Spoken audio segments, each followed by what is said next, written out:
wiga mu kigo cy'amashuri yisumbuye cya Sedo Kicukiro Apade.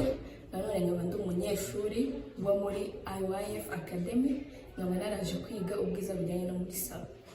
Ndabashishikariza kuza kwifatanya na IYF Academy kuko ari ikigo cyiza cyigisha ibintu byinshi bigiye bitandukanye, harimo indimi zigiye zitandukanye, gucuranga n'ibindi bigiye bitandukanye.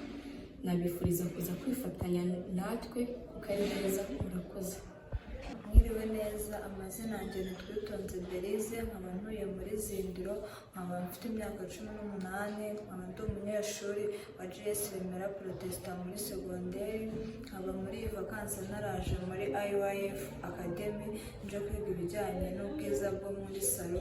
IYF intego yabo ni ugufasha urubyiruko n'abandi bantu bose, rero ndabashishikariza yuko mwaza muri IYF namwe mukaza gufata ku bumenyi natwe baduhaye. Murakoze.